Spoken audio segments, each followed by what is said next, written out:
Hello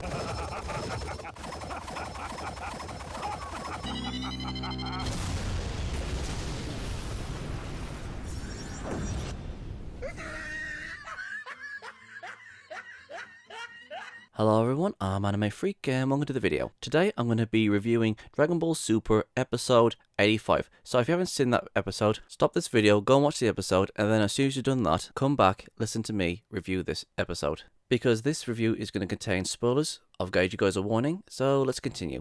There's a lot to get through in this review, so let's continue. The episode starts with Goku and Gohan flying to recruit more fighters for the upcoming tournament. Gohan says he'll go and get Piccolo, and Goku makes his way to go and find Android 17. But then, Goku can sense Majin Buu's ki. And then, we cut to the Supreme Kai's meeting. Universe 11's Supreme Kai makes the proposal of going to Zeno and ask him to reconsider his decision of erasing their universes. And it's been shown that Universe 7 Supreme Kai hasn't been invited to the meeting. And I'm guessing the reason why he hasn't been invited is because Goku is from Universe 7 and they blame Universe 7 for their situation. And it seems that Universe 3's Supreme Kai is the smarter one. And I'm going to assume that he's going to be the strategist of his universe, and I'm going to assume that his fighters are all going to be highly intelligent. But he gets into a fight with another Supreme Kai who says, oh, it's going to be a battle of power instead of wits. But from what I've seen, I think it's going to be a bit of both. It's going to be about skill, abilities, teamwork, and power. And then the Supreme Kais go off to find their fighters. The Supreme Kai of Universe 11 is confident in his fighters, and then we cut back to Mr. Satan training Majin Buu. And out of the dust, we see that Majin Buu has gotten skinnier. I swear, he looks like Super Buu, except with his eyes closed. I swear, the likeness is uncanny. And it seems that Buu is excited for the tournament. And then Goku and Majin Buu decided to have a match together. And the one who falls off of Mr. Satan's property is the loser. They fight, which was pretty damn good. And then Buu catches Goku by surprise and extends his arms, and Majin Buu wins by getting Goku out of the ring. And is the funny thing, Goku didn't even go Super Saiyan or Super Saiyan 2 or 3 or God. And he easily got Goku out of the ring. And Mr. Satan makes a really good point here. He says, please don't get out of the ring that easy like you did with Majin Buu. I mean, seriously, it was that easy just to get Goku out of the ring. And he didn't even power up against Majin Buu. I think this was a little bit disappointing for me, but on the other hand, we get to see Goku versus Majin Buu. But the problem was, I don't think Goku was even trying, and it was that easy for Goku to get out of bound just by Majin Buu extending his arms. And so the match ends, and he heads over to Dende's, and Buu goes to go and take a nap. And then we cut to another planet, but this time, it seems to be the planet where Toppo lives. We see Toppo eating and thinking about his fight against Goku. And then another guy starts talking to him, and I swear, he looks like somebody from the Street Fighter games. Half of his face looks machine. And if I remember correctly, I think his name was General. And he tells Toppo to cheer up or people will start fearing him. And then there's an emergency, and then Toppo and the General sets off. And then we see their ship, which I have to admit looks pretty damn cool. Their ship looks like a whale. A freaking whale. Well, I'm not saying like, oh, exactly like a whale, but it looks like a whale. And to be honest, it looks pretty cool. I like it. And then we go to another cut, and we're in another meeting, and this time it's the Gods of Destruction's meeting. And like the Supreme Kai's meeting, it seems that Beerus wasn't invited to this meeting. And I'm going to assume it's because he's from Universe 7, and since Goku's from Universe 7, they might hold a grudge towards Beerus as well, so yeah.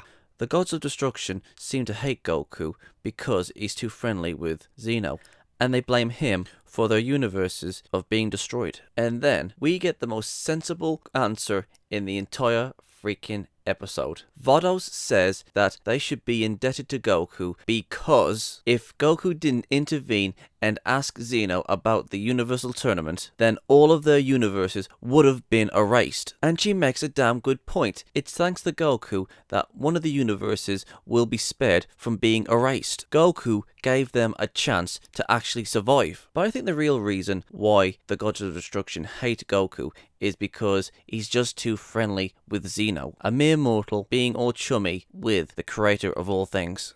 I mean, I think these gods think they're so far up in the hierarchy that a mere mortal would be so chummy with the Supreme Kais, the Gods of Destruction, and with Xeno, the king of everything. I think that's the real reason why they don't like Goku. I think Champa is going to help his brother Beerus because he does hold him a favour when Beerus wished Champa's Earth back. And then the next thing we see is Vados contacting Koba, asking him to join the Universal Tournament and assumingly get more Saiyans on the team.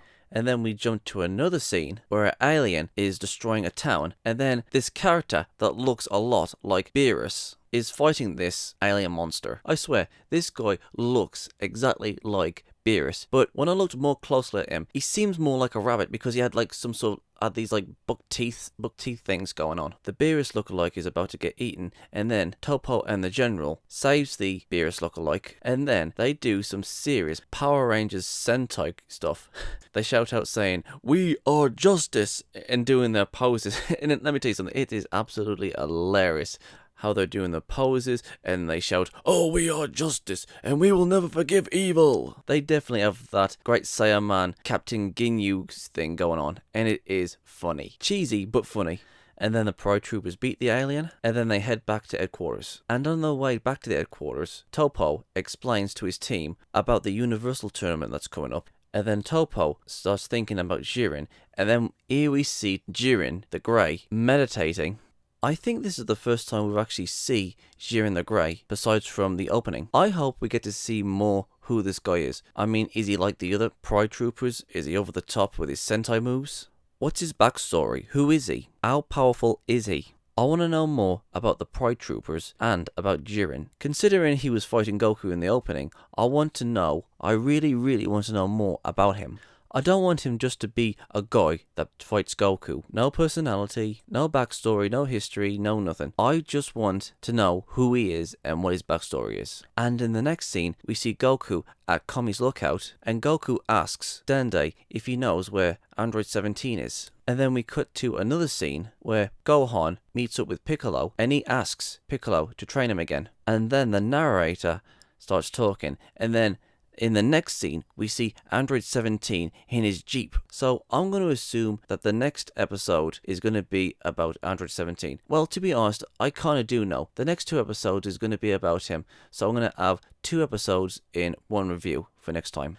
And then we come to the previews, and it seems that we get to see Goku interacting with Android 17, and it looks like he's going to be fighting Goku, which I assume Goku's going to test how powerful he is. And we also get to see Android 17 doing his job as a park ranger. And that's the end of that. This was a really, really good episode. I think my favourite parts was with the Pride Troopers. We get to see them doing the Super Sentai moves and poses. I mean, these guys were just over the top and very, very cheesy. But at the same time, it was hilarious seeing them do this. It reminds me of the Power Rangers, which brings nostalgia back to me. And the other surreal thing was seeing Majin Buu skinny. It was surreal, but it was good to see him like that. We got to see the Supreme Kai and the Gods of Destruction meeting.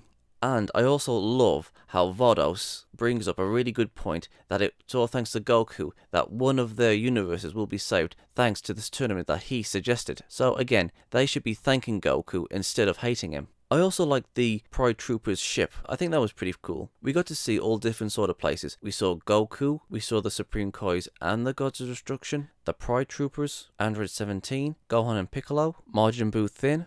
But the one thing that really bothered me was when Goku was easily pushed out of the ring. Goku shouldn't let himself be tossed out of the ring that easily. But all in all, it was a good episode, especially with the Pride Troopers. So I give this episode a 9 out of 10. And in the next episode, I am going to do 2 instead of 1, because I know for a fact that there's going to be 2 episodes dedicated to Android 17. And that's me all done. Thank you guys for watching. And if there's a series you want me to check out and review and give my thoughts on it, or if there's a top 10 list you want me to do, or any reactions, or responses, or rants on anything geeky, just leave links and comments in the comment sections below, and I'll get to them as soon as I can. And if you guys want to follow me on my social medias, I'm on minds.com, VidMe, Gab, Twitter, Tumblr, Patreon, and my other social medias are down there in the description box below, so if you want to go and check them out, please do. And don't forget to subscribe and share this video. And please go and check out my new skeptic channel, Gypsy Freak. It's also down there in the description box below. Peace out.